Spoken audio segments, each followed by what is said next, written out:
Welcome to DNA! Ayan nga puksa na sa awarding sa preliminary na naig si Winwin Marquez dahil Hakot Awards! Grabe kapatid! Yes. Pero bago na puksa ang mga awards niya, ano masasabi mo? Kasi binabash siya ngayon, nag-gift chance to others naman daw. Wala naman siya kasalanan dun eh. Yes. Kasi kung sino man nagbigay ng awards, may mga board of judges sila.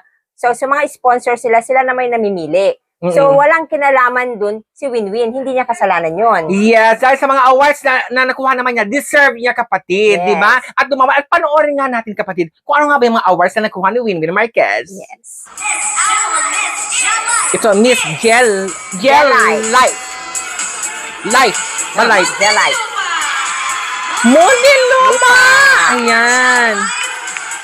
Makikita mo naman kapatid, wala silang idea. O di ba? Gulat na gulat din siya. Oo. Ang ganda niya, di ba? Ating gown. Pag-usapan natin gown later. Right. Ayan. Stand out talaga ang beauty niya. Okay.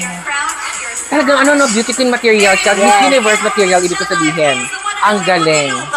Oo. May corona ha? It's a sign, di ba?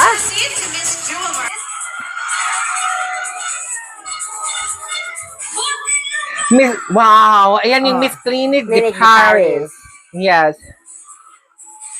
Grabe. Clinic ka? Di ba? Ang sarap ng feeling niya siguro. Yung confidence level niya ngayon, syempre umaangat. Di Oo ba? naman. Miss Aqua Boracay. Oh my God! Oh. Grabe ang awards. Sa dami nila kapatid, 66 candidates yan.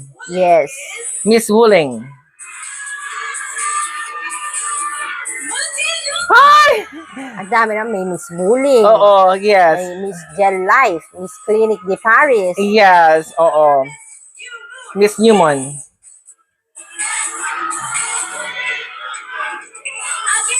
Muntinlupa. Oh my God.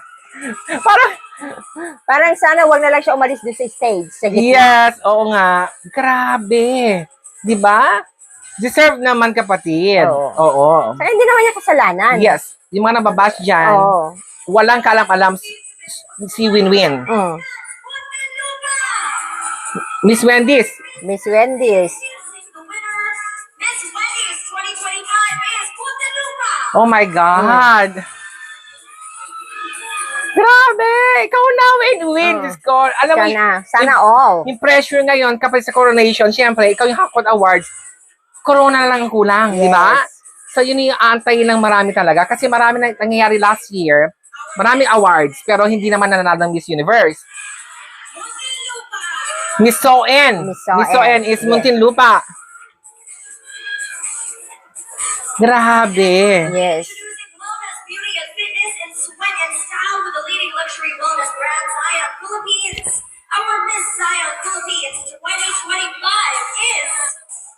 Miss Zion. Miss Zion. Oo. Yes. Oh. Grabe, dami ang awards. 9. Parang 9. Oo. Baka feeling ko marami pa yan, no? Yung mga dating ano. Ayan, dito part kapatid. Nagkamali sila dito sa part na yan. Miss Zion, ang in-announce nila is si Niloan Laguna. Yan, si Iliana Aduana. And then, binawi din ulit. Yung pala, Miss Gluta, si Niloan Laguna. Ang Miss Zion talaga is si Winwin Marquez. Kaya tinan mo, hindi niya alam kung ibibigay niya ba yung sash. Kasi hindi naman yung pangalan niya ang in-announce. At least diba? makikita mo siya, di ba? Yes. Very sports. Hindi niya sinuot yung sash. Hindi niya sinuot, tinanggal niya. Yes. Para ibigay. Oo. Diba? Diyan mo makikita na parang, sa akin ba? Pero iba yung dinig niya. Oo. Kay Niloan Laguna. Di ba? So ngayon, na Steve Harvey tayo dito. So, malalaman natin kung kanino nga ba talaga Miss Zion. Ano nga ba nangyari dito? Yes. Di ba? Nagkagulo-gulo na sa dami ng mga awards. Di ba? Parang bigat-bigat ng sash ngayon ni ano. Ayan. Yan, in-announce na rin. Miss Gluta, si Miss Niloan Laguna, siya talaga ang Miss Zion. Ayan. Ang may kasalanan yan, yung announcer. Yung announcer, syempre, kasi nagkakanda-kanda dito na, di ba? Kasi para umikot lang din naman yung awards. Sa kanila. Halos, dun sa, alam mo, mga top contenders natin. Yes. Si Quezon Province, si Muntinlupa. Yeah, true. Oo. Congratulations. Oo. Yes. Pero anyway, kapatid, dahil nga maka-win-win naman tayo dito sa channel natin, di ba? Sa mga nambabasa sa kanya, sabi mo nga noong una, walang kasalanan si Winwin Marquez Yes. doon. Dahil yung mga sponsors, Of judges. sila mismo ang pumili Pumipili. talaga kung sino ka deserve. Yung mga sponsors talaga. Oo, yun. Kasi nakikita naman natin, di ba?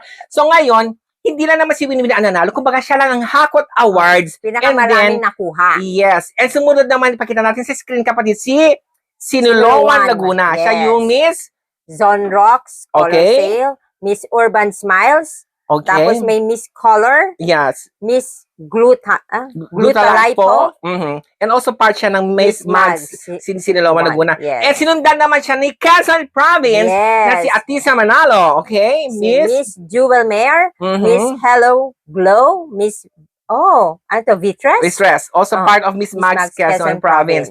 And nanalo din si Miss Tan Kudarat, Hello Glow Body, and Miss Buscopan. Yes. Venus. Ayan, si Sultan Kudarat. And then si Iligan City, ang kanilang Miss Glam Photogenic. Wow. Oh, di ba? Ayan, si Miss Iligan. And Tagig, nanalo din ng Zone Rocks, Color Sale, and then si Nilowan, Quezon Province, Tagig ang mga nanalo dyan, tatlo.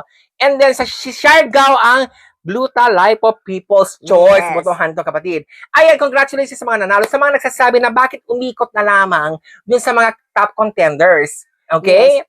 Hindi nila kasalanan po yun. Ang iba siya dapat yung mga sponsors nila. Kasi mga sponsors na to at mga board of judges, sila po ang namimili kung sino yung gusto nila. Yes. So ngayon, sa tatlong yon, alam mo, kaya natin feature naman dito si Winwin kasi alam natin, handa siya lumaban sa Miss Universe, Yes. okay, 2025, na talaga namang, kumbaga, siya na yung isasabak natin, alam mo yung maganda na laban. Di ba? Maganda din man laban ni Atisa Manalo, maganda din laban ni Sinuloan Laguna, at nung iba pa, pero si Winwin kasi, sa akin, handa na siya. Di ba kasi yung sinabi nila, di ba? Very natural, di ba? Yung very sophisticated. Yes. Yes. At very elegant. Yes. Anyway, congratulations, Winwin Marquez. And then, later, i-upload naman natin reaction natin sa kanyang prelims ni Winwin, ni Atisa Manalo, at sa kani Liana Aduana na Sinuloan Laguna. Yes. Thank you so much for tuning in, and we'll see you again soon.